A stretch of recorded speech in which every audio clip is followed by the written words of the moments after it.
Welcome to Branching Out, the podcast where we explore the vital connection between faith and everyday life. Inspired by the lens of John 15:5, Jesus tells us he is the vine and we are the branches. Those who remain in him will produce much fruit, and apart from him, we can do nothing. So join us as we dig deep. Let's get growing. Welcome back to Branching Out, the podcast. I am your host, Nikita, and today we're going to be talking about all things mental health. May is Mental Health Awareness Month, and it is so near and dear to my heart because I am a licensed professional counselor. I want to start off with my story in regards to how I became a licensed therapist and my journey.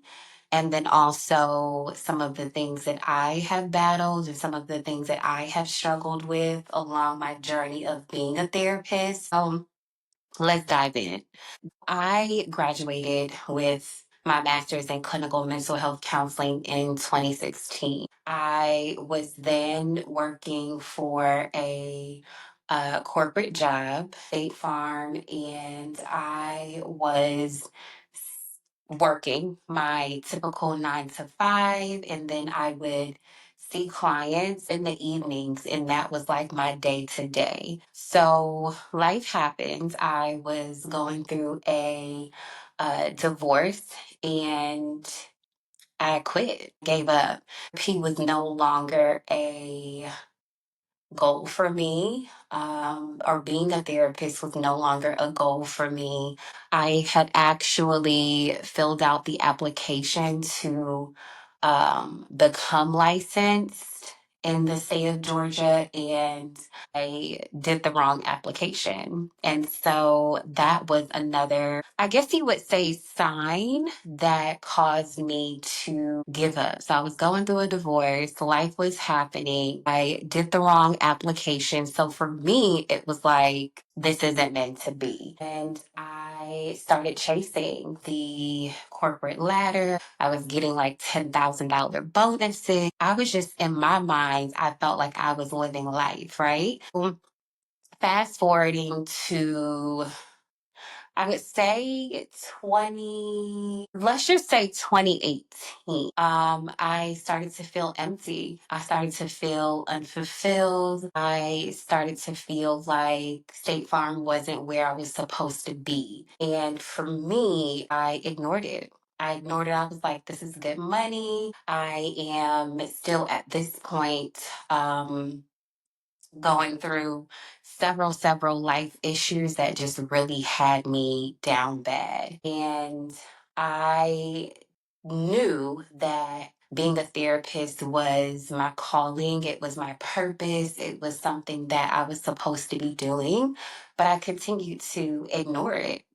And I just didn't feel at peace. I knew naturally that helping people was something that I was natural at. I have always been considered that go to friend. I have always been considered that friend that people needed advice and people needed guidance. And I was doing it for free. Okay. No, I truly do love my friends, and for me, I didn't really care. I didn't really mind. But the older that I got and the further along in my journey of faith, I just felt like I was not doing what God put me on this earth to do.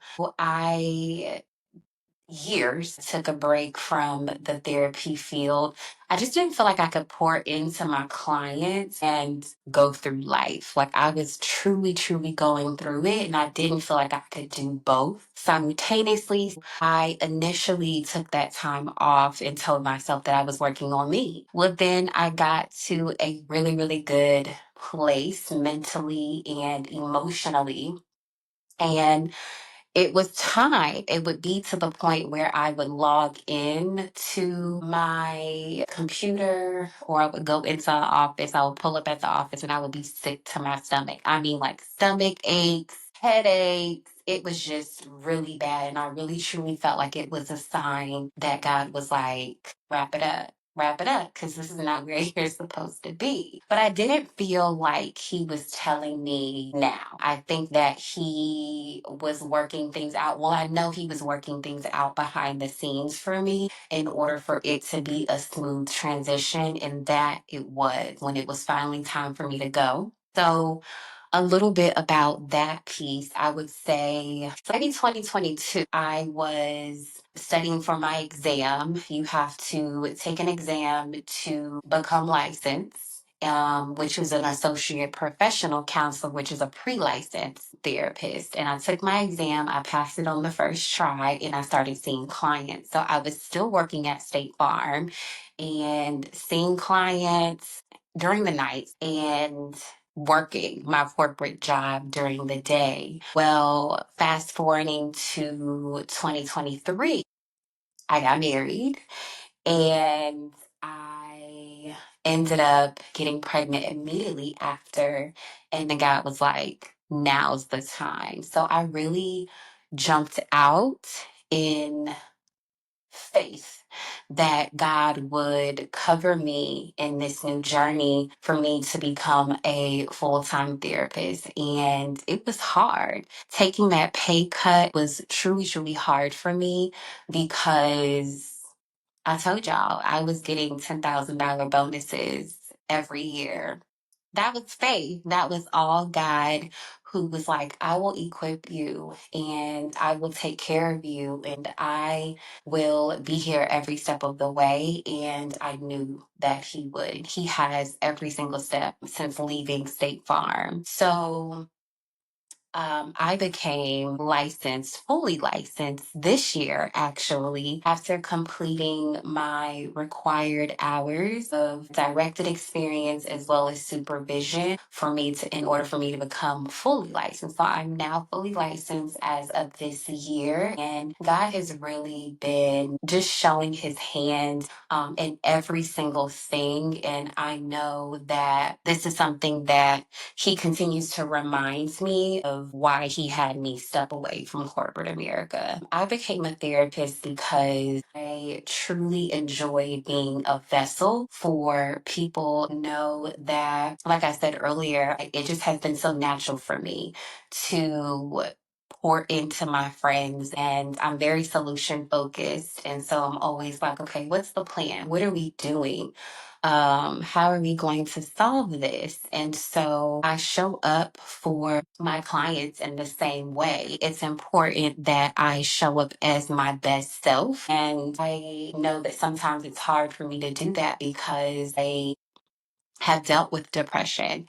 I have dealt with the anxiety. I have dealt with some of the things that people struggle with on a daily basis. And for me, I truly know that this is something that God has called me to do. I always tell people that I'm blessed to have my career, my calling, and my purpose all in one, right? I'm using my degree, both of them. I am using both of my degrees, and I'm so thankful for that because I know that sometimes your career isn't always your purpose. I know that your purpose isn't always your career. And so I am just truly blessed to be able to be doing it. It's all in one for me. All of you may know that May is Mental Health Awareness Month.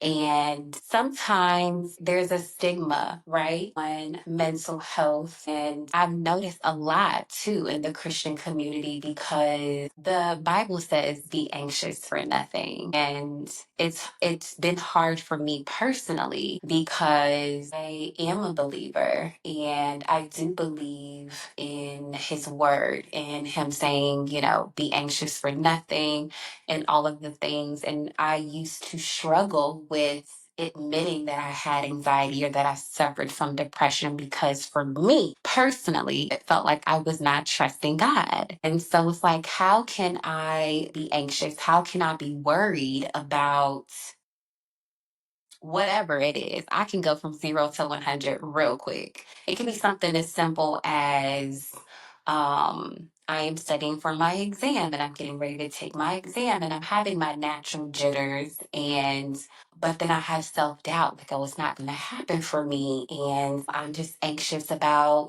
getting all the questions correct and what if I don't pass and what if I have to take it again. He says be anxious for nothing and that's what he meant. So it kind of felt like I was being tossed back and forth between believing what his word says and still struggling with mental health. And so for me, in order for me to be able to trust him, I couldn't be anxious. And if I was anxious, that meant that I did not trust God, which is far from the truth. So I've always struggled and battled with admitting that I have struggled with depression and I have struggled with postpartum depression. I have struggled with um, major depressive disorder where when I was going through my divorce, I went through it real bad. And so it had gotten so bad to the point where I no longer wanted to be here. And it was such a low time for me. And it was something that I never thought that I would go through. And I did. And so when I am talking to my clients who are dealing with depression, yes, I can speak from a professional standpoint, but I could also speak from a personal standpoint. And with me dealing still currently battling anxious thoughts, I wouldn't say that I have anxiety. Well, I have not been recently diagnosed with any type of anxiety. I was in the past, but not recently. And so, but I also know that the thoughts and the worry that I have are anxious thoughts. So I'm very careful with saying I have anxiety because I'm not claiming that over my life. I'm very careful with saying I have depression because I'm not claiming that over my life. And I do believe that you need Jesus plus therapy. You need both. You need both. Now, don't get me wrong. Jesus is enough. He is absolutely enough. He is all you need. He is everything that you need. I also believe that He gives us sources and He gives us resources for us to build that skill, for us to help with our coping mechanisms, for us to talk through it with a professional. And so that's why I said that yes, lean on God. Lean on God for the things that you are dealing with. Lean on God for guidance. Lean on Him for everything that you're going through and go get in therapy so that you can talk through those things, so that you can be able to work through and heal for real. And so let's dive in. What I will be doing is answering some questions. So a while ago, I reached out to the social media community on my pages and I asked people to ask whatever you wanted as far as like your mental health questions. And I may not be able to get through all of them, but I will definitely try my best for the sake of time to get through some of the ones that I believe were really good, but also that were really important for me to discuss today. So let's dive in. Is there a database where I can search for Christian Black therapists? Yes, there is blackchristiantherapy.org. Psychology Today is also a really good one. ZocDoc is also a really good one. Therapy for Black Girls. But specifically, if you are looking for a Christian Black therapist on any of those websites, the first one that I named, you will obviously get all Christian Black therapists. But those other ones that I mentioned, Therapy for Black Girls, ZocDoc, Psychology Today, all of those websites come with filters where you could pick male, female, the race you want, if you want in person, if you want virtual, what insurance do you have? And they also have the filter where you are able to choose Christian. That way you can filter through what you specifically want and what's important to you, and you would be able to find a Black Christian therapist. Or, for example, I am not a Christian therapist, but I'm a Black therapist who's Christian. So you it's the same thing. There are therapists out there who specifically went to school to become a Christian therapist. So if that's what you want, then you could definitely go that route. But you could also go the route of finding a Black therapist who identifies as Christian. How does lack of sleep affect mental health? A lot. It increases the risk of depression. It increases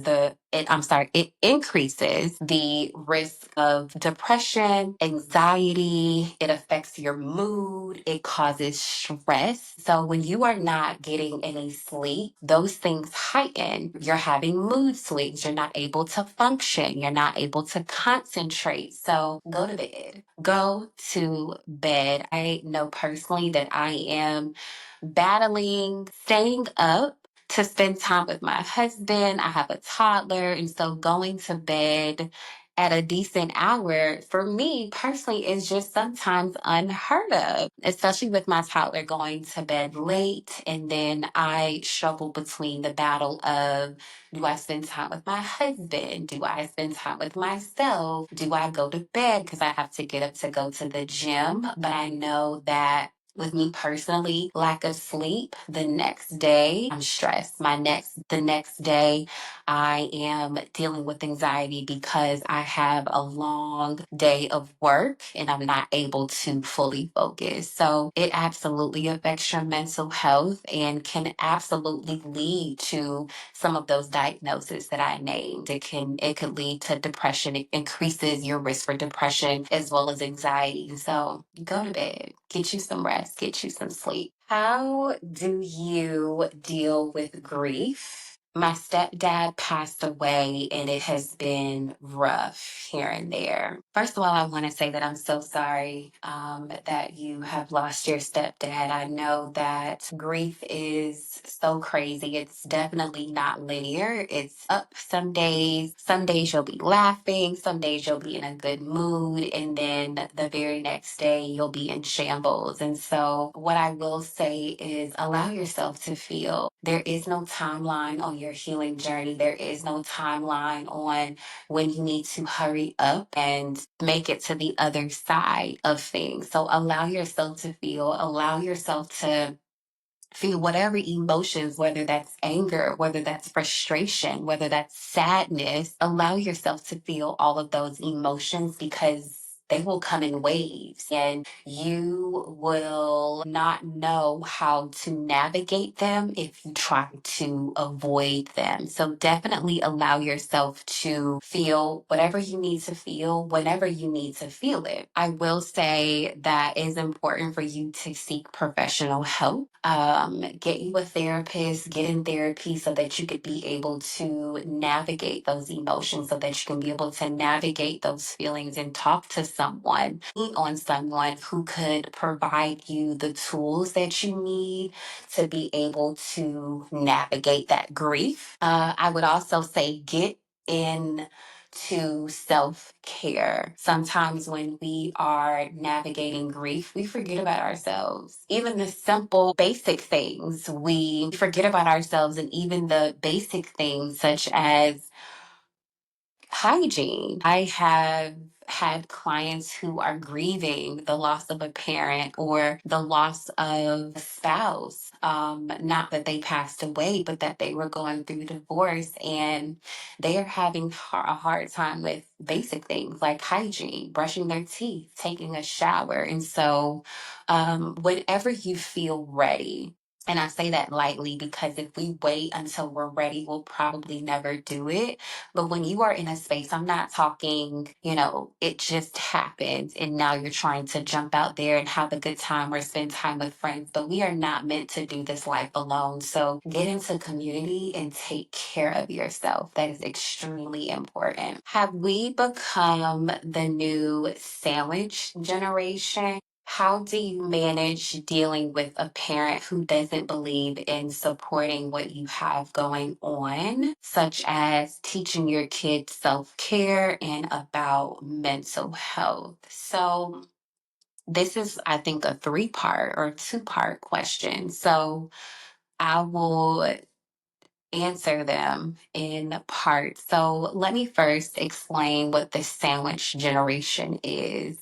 If you are in between like your late 30s to 50s, you are a part of the sandwich generation. And what that basically means is that you are raising your own kids, but also raising your parents who may be too old or who may be dealing with illnesses and who are not able to fully take care of themselves like they used to. So you're raising your own kids, but you're also raising your parents. Like you're having to be extremely present. Maybe your parents have moved in with you and you're taking care of them because they're not able to function on their own. And so that's what a sandwich generation is. And so the second part of that question is, how do you manage dealing with a parent who doesn't believe in supporting what you have going on, such as teaching your kids self care and about mental health? I am going to be careful with how I choose to say this, but those are your kids. Those are your kids, which means you have the say so in what you choose to teach them according to what's important to you. I understand that sometimes we do want the support of our parents, and we want our parents to be able to give us advice on how to raise our kids because they raised us, right? And I want you to be mindful that with teaching your kids things such as self care and especially mental health, I always tell my clients that I don't come from parents who went to therapy. That wasn't a thing for them. And then I have parents who aren't American. So that was definitely not a thing for them. And for me personally, yes, I appreciate all of the advice and all of the guidance and what my parents have to say in regard to raising my children. However, it comes down to me as their mom, for me to be able to instill the things that I believe are important for me to instill into them. And do what you need to do for your children because you are tasked with raising them, and they are going to be okay with or without the support of your parents. So, the last question is, how can you distinguish the difference between anxious thoughts and natural curiosity? So the difference is the symptoms and what anxious thoughts come with and what curiosity come with. Some of the symptoms of anxiousness is going to be heart palpitations. It's going to be sweating. It could be tightness in your chest. It could be stomach pain. It's constant fear or worry about something that either one hasn't happened yet or will probably never happen. Curiosity is the eagerness to learn something. You're curious about, or maybe even excited about something that hasn't happened yet or something that you may be looking forward to. And it typically doesn't come with sweating. It typically doesn't come with stomach pain. It typically doesn't come with a tightness in your chest. And so curiosity is just the eagerness to learn about something that you aren't aware of. So I hope that I answered that question the way that you needed me to, or the way that you intended for that question to be answered. So, those are all of the questions that I will do today. I will probably try to do maybe a part two of mental health. And so, let me know in the comments if you would like me to do a part two on mental health. But what I do want to leave you guys with is There is such a stigma around mental health, especially with our men, but that will probably be another conversation for another day. However, there's a stigma around mental health, and I've seen so many people who are scared to get help because they don't want to be judged, or they believe that they are telling their business to a stranger. And a lot of times we suffer in silence. We suffer in silence, and those things turn into more serious issues where we are so far gone and we are so far away from getting the help we need because of the things that we tell ourselves. And so, if you are battling anything, whether that be depression or anxiety, or you're going through something, whatever it is, get in therapy. Find someone that you can talk to. And finding a therapist is not a one size fit all. You have to find someone that you are able to vibe with. You have to find somebody who fits what you are looking for. And so, if that is a Christian, get you someone who is a Christian who could be able to talk to you and be able to pour into you through the word of God, if that's what you need. However, do not suffer in silence. This is not something that you want to do alone. And it's also something that you don't want to try to go to a friend about. I love that we have friends that we can go to. However, they are not a professional and they cannot give you the skills that you need to get through whatever you're going through. So if you are needing help, please message me, whether it be on any of the social media apps, or if you have my number, please text me or call me and I will help you find one. My friends do that all the time because they know that I cannot be their therapist. So I truly, truly, truly, truly want you guys to get the help that you need and do not feel like there's no one that you can talk to, because there is someone out there who can help you navigate with whatever you are dealing with. And that is absolutely anything. And it doesn't even mean that you're going through something. Therapy could be for maintenance, it could be, hey, I am wanting some guidance on making a decision on, I have a job offer from 5 different companies and I am wanting to be able to speak with someone to navigate deciding that. It doesn't always have to be bad, but getting a professional who is a good fit for you is super important to help you through the things that you need to have help with. So message me, please, if you need help with that. I will be more than glad to do that. Thank y'all so much for joining me on this episode about mental health and mental health awareness. I love y'all. Talk to y'all soon. Follow me on all social media platforms. Like, comment, subscribe on wherever you listen to your podcast. Let's get growing.